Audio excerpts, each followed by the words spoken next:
Hello friends, welcome to குறிஞ்சி கதம்பம். நாம் இன்றைக்கி இட்லி ஃபிங்கர் ஃப்ரைஸ் வித் பொடி எப்படி பண்ணுறதுன்னு தான் பார்க்க போகிறோம். இது ரொம்ப ஈஸியான ஒரு ரெசிபி, கிட்ஸ் ரெசிபின்னு கூட சொல்லலாம். குழந்தைங்க ரொம்ப விரும்பி சாப்பிடுவாங்க, பெரியவங்களும் விரும்பி சாப்பிடுவாங்க. இதுக்கு தேவையான பொருட்கள்னு பார்த்திங்கன்னா, இட்லி வேக வச்சு எடுத்துகிட்டு அதை நல்லா ஆற வச்சுக்கணும். நான் இன்றைக்கி ஒரு 8 இட்லி எடுத்திருக்கேன். நல்லா ஆறினதுக்கப்புறமா இந்த கத்தி வச்சு இந்த மாதிரி ஒரு இட்லியை 4லேருந்து 5 துண்டுகளாக வெட்டிக்கணும், நீள துண்டுகளாக வெட்டிக்கணும். இட்லி சைஸை பொறுத்து இன்னும் கொஞ்சம் அதிகமாக வெட்டுறதுனாலும் வெட்டிக்கலாம். திக்னஸ் பார்த்திங்கன்னா ஒரு 1/4 இன்ச் திக்னஸ் இருக்கணும். ரொம்ப தின்னாக வெட்டினீங்கனாலும் உங்களுக்கு கிளறும் போது உடஞ்சிரும்.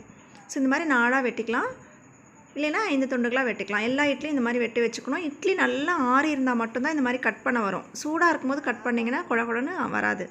இட்லியெல்லாம் துண்டு பண்ணிவிட்டு அதில் 1 டேபிள் ஸ்பூன் அளவு நல்லெண்ணெய் ஆட் பண்ணிக்கிறேன். நல்லெண்ணெய் அது மேலே ஸ்ப்ரெட் பண்ணிக்கலாம். இந்த ஸ்ப்ரிங்கிள் பண்ணோன்னா நமக்கு அடியில் சட்டியில் ஒட்டாமல் வரும். இப்போ அடிகனமான கடாய் காய வச்சுட்டு அதில் ஒரு 2 டேபிள் ஸ்பூன் நல்லெண்ணெய், 1 டீஸ்பூன் கடுகு, 1 கொத்து கறிவேப்பிலை சேர்த்து பொரிய விட்டுறோம். இதில் கடுகு 1 டீஸ்பூன் சேர்க்கலாம், நல்லாயிருக்கும். இது கூட நம்ம இட்லி பொடி சேர்த்துக்கிறோம்.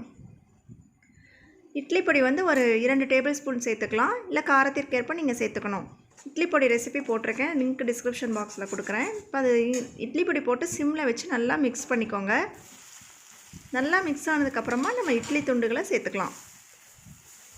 இட்லி துண்டுகளை சேர்த்துட்டு நல்லா அடியிலேருந்து கிளறணும். இட்லிக்குள்ளே விட்டு கிளறக்கூடாது எப்போவுமே. இட்லி உடஞ்சிரும், அதே மாதிரி குழகுடன்னு ஆகிடும். ஸோ கொஞ்சம் பொறுமையாக அடியிலேருந்து தூக்கி விடணும். இல்லை டாஸ் பண்ண தெரிஞ்சதுன்னா நீங்கள் டாஸ் பண்ணிக்கலாம். இந்த மாதிரி பண்ணிட்டீங்கன்னா உங்களுக்கு இட்லியில் எல்லாமே அந்த பொடி ஃபுல்லாக ஒட்டிக்கும். எல்லா இட்லிலையும் நல்லா ஸ்ப்ரெட் ஆகிற மாதிரி பண்ணிக்கோங்க. ஒயிட் கலரே தெரியக்கூடாது.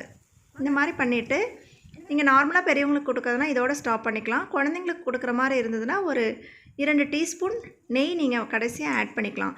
இல்லை நல்லாவே நெய் கொடுக்குற மாதிரி இருந்ததுன்னா நீங்கள் முதல்லையே நெய் கூட 2 டேபிள் ஸ்பூன் ஆயிலுக்கு பதிலாக நீங்கள் நெய்யை ஊற்றி கூட கடுகு அதெல்லாம் தாளிச்சிக்கலாம். ஸோ இந்த மாதிரி நீங்கள் குழந்தைங்களுக்கு லஞ்ச் பாக்ஸுக்கு இல்லை ஈவினிங் ஸ்நாக்ஸுக்கு இட்லி நமக்கு மீதி ஆயிடுச்சுன்னா என்ன செய்கிறதுன்னு தெரியாது. இந்த மாதிரி பண்ணி கொடுத்திங்கன்னா எல்லாருமே விரும்பி சாப்பிடுவாங்க. இல்லை நீங்கள் எங்கேயாவது ட்ராவல் பண்ணுறீங்க அப்படின்னா இந்த மாதிரி செஞ்சு எடுத்துகிட்டு போனீங்கன்னா 2 டேஸ் கூட கெட்டு போகாது, இட்லி நல்லாயிருக்கும். ஸோ கண்டிப்பாக நீங்கள் எல்லாருமே இந்த மாதிரி ஒரு இட்லி ஃபிங்கர்ஸ் செஞ்சு பாருங்கள். செஞ்சு பார்த்துட்டு எப்படி இருந்ததுன்னு உங்கள் ஃபீட்பேக்கை கமெண்ட்டில் சொல்லுங்கள். பிடிச்சிருந்ததுன்னா லைக் பண்ணுங்கள், ஷேர் பண்ணுங்கள். தேங்க்ஸ் ஃபார் வாட்சிங். வாழ்க வளமுடன்.